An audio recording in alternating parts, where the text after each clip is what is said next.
Hello everyone. Today we will discuss about Telgi scam 2003. We will discuss what is the impact of a whole economy of Telgi scam and who is the Telgi and we will discuss in detail about Telgi scam 2003. So, what is scam 2003? The Telgi scam is one of the India's largest and most infamous financial scandal. It involves the counterfeiting of stamp papers and caused an estimated loss of 2003 sorry 20,000 crore to the Indian economy. ये इसका जो impact है 20,000 करोड़ का Indian economy के ऊपर impact पड़ा था Telgi scam का। ये स्कैंडल नॉर्मली जो रिलेट करता था वो था पेपर सेल करना मार्केट के अंदर। उस टाइम पे दो ही प्रिंटिंग प्रेस थी, एक नासिक के अंदर थी, एक हैदराबाद के थे, जो गवर्नमेंट के द्वारा रेगुलेट की जाती थी। उसके अलावा सबसे लार्जेस्ट सप्लायर था उस टाइम पे, वो था अब्दुल करीम तेलगी, जो सप्लाई करता था fake stamp papers, which is difficult to compare which is real which is and which is fake of by the government officials. Like इसमें डिफिकल्ट था लाइक डिफरेंस करना कि कौन सी रियल कौन सी फेक है। जो अब्दुल करीम तेलगी जो प्रिंट करता था स्टैम्प पेपर वो सिमिलर ही होती थी, लाइक ओरिजिनल जैसी ही दिखती थी। वो डिफिकल्ट था फाइंड आउट करना कौन सी गवर्नमेंट के द्वारा प्रिंट की गई है, कौन सी इसके द्वारा प्रिंट की गई है। इसका जो मास्टरमाइंड था अब्दुल करीम तेलगी था एंड इज फॉर्मली लाइक पहले फूड वेंडर था, फिर बाद में कुछ उसने कुछ टाइम के लिए होटल में काम किया था एंड फिर उसके बाद में ये फॉरेन कंट्री गया था कुछ टाइम के लिए। फिर फॉरेन कंट्री से वापस आके इसने ये लाइक काउंटर फिटिंग जो स्टैम्प पेपर्स का जो एम्पायर है वो लाइक क्रिएट किया बहुत ज्यादा लार्ज स्केल पे। इसका जो लाइक इसकी इस टाइप पे ने ये जो स्टैम्प पेपर्स होते हैं और जो ये यूज किए जाते हैं प्रॉपर्टी सेल करने के लिए, परचेज करने के लिए, पार्टनरशिप डीड के लिए, एग्रीमेंट्स के लिए, कॉर्पोरेट्स में, इंश्योरेंस कंपनीज के अंदर ये जो लाइक यूज किए जाते हैं लाइक लीगली लीगल पर्पज के लिए। Telgi obtained license to operate as a stamp vendor from the government. उस टाइम पे क्या होता था कि अगर लार्ज स्केल में स्टैम्प पेपर सेल करने हैं, तो हमें स्टैम्प वेंडर का लाइसेंस चाहिए ही चाहिए होता था। तो गवर्नमेंट इसको इश्यू करती थी। इसने अपना लाइसेंस ऑब्टेन किया कुछ ब्राइबरी दे के गवर्नमेंट ऑफिशियल्स को उस टाइम पे, यूजिंग काउंटरफिट प्रिंटिंग इक्विपमेंट्स।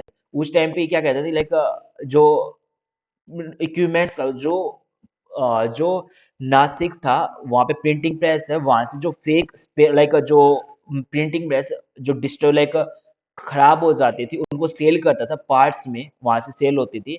तो वहाँ से क्या करता था कि अपनी फेक कंपनीज क्रिएट करके और वहाँ से उनके जो स्पेयर पार्ट्स तो परचेज करता था और वहाँ के लाइक असेंबल एक अपनी बॉम्बे में लाके वहाँ पे कंबाइन असेंबल करता था पार्ट्स को। और फिर उसमें कुछ गवर्नमेंट ऑफिसर्स भी इन्वॉल्व थे, पुलिस भी इन्वॉल्व थी। तो उस टाइम पे काफी लाइक लार्ज स्केल पे स्कैम हुआ था। Using counterfeit printing equipments he manufacturing fake stamp papers which was virtually indistinguishable from jet। like ये जो पेपर लाइक जो ये प्रिंट करता था स्टैम्प पेपर, वो रियल से ओरिजिनल जिसके जो ओरिजिनल थे और इसके जो पेपर थे काफी डिफिकल्ट था ये लाइक आइडेंटिफाई करना कौन से रियल है। These fake stamp papers were sold to banks, insurance companies and other businesses often at ये जो गवर्नमेंट रेट था उससे काफी डिस्काउंटेड रेट में स्टैम्प पेपर्स सोल्ड करता था एंड काफी रेवेन्यू अर्न करता था।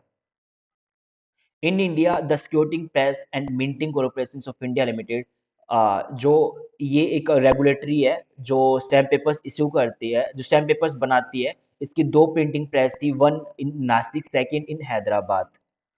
लाइक इस टाइप की कुछ टाइम में प्रिंटिंग प्रेस होती थी जो स्टैम्प पेपर बनाती थी। इसका जो ड्यूरेशन था स्कैम का, this scam operated for several years primarily in 1990 and early 2000। ये लाइक एक्चुअल में 10 इयर्स तक ये स्कैम चला था and the extend the fake stamp papers were distributed across multiple states. ये इंक्लूडिंग महाराष्ट्र, कर्नाटका एंड गुजरात। ये फेक स्टैम्प पेपर्स सेल किया जाता है मल्टीपल स्टेट्स के अंदर। Involvement in officials, the scam thrived due to the widespread collusion.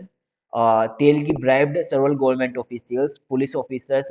इसने bribery दी थी अपना बिजनेस लंबे टाइम तक सरवाइव करने के लिए, पुलिस ऑफिसर्स को, गवर्नमेंट ऑफिशियल्स को, पॉलिटिशियंस को, टू प्रोटेक्ट अपने ऑपरेशंस को, एंड उसमें लाइक डिटेक्ट फाइंड आउट करना डिफिकल्ट था, क्योंकि इसने काफी लाइक पॉलिटिशियंस को बना के रखता था जिसकी अच्छा लाइक अच्छी खासी रिस्क थी उस टाइम पे। In 2001, the scam came to light after a police like इसमें कुछ उस टाइम के बाद में क्या हुआ, कुछ इन्वेस्टिगेशंस हुई, क्योंकि ये स्कैम बहुत ज़्यादा बड़ा लार्ज स्केल पे करता जा रहा था। कुछ टाइम के लिए तो इसने नासिक की जो प्रिंटिंग प्रेस थी वो बंद करवा दी थी, ताकि एक डिमांड क्रिएट करने के लिए इसकी जो एक अच्छी खासी रीच पहुंचे कि हम भी प्रिंट करते हैं stamp paper.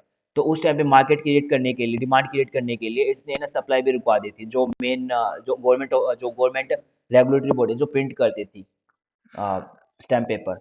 In 2001 the scam came to light after police investigation reports revealed the इसका जो ऑपरेशंस का जो स्केल था, एंड इसने काफी करप्शंस किया था, वो काफी हाईलाइट में आया।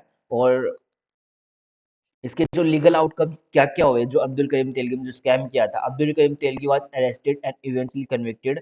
उसको दोषी ठहराया गया। In 2007 a special court sentenced him 30 years of rigorous imprisonment. उसको 30 इयर्स की उसको जेल में जेल में रखा, लाइक जेल के लिए अनाउंस किया गया 30 इयर्स के लिए। और इस पे 2002 करोड़ का टू सॉरी 202 करोड़ का फाइन इम्पोज किया गया। और इसमें बहुत ज्यादा मैनी गवर्नमेंट ऑफिशियल्स थे, जो पुलिस ऑफिसर्स इन्वॉल्व थे, उसके ऊपर इन्वेस्टिगेशन करा गया, इन्वेस्टिगेशन की गई, और उनके ऊपर चार्ज लगाया गया। इसमें तेलगी डाइड, उसकी जो डेथ हुई थी 2017 में हुई थी। लाइक उसकी लाइक शुगर की प्रॉब्लम थी, हेल्थ के इश्यू थे। इसका जो इम्पैक्ट है वो क्या हुआ, the Telgi scam highlighted significant lapses in governance, regulatory oversight and the integrity of law in enforcement agency.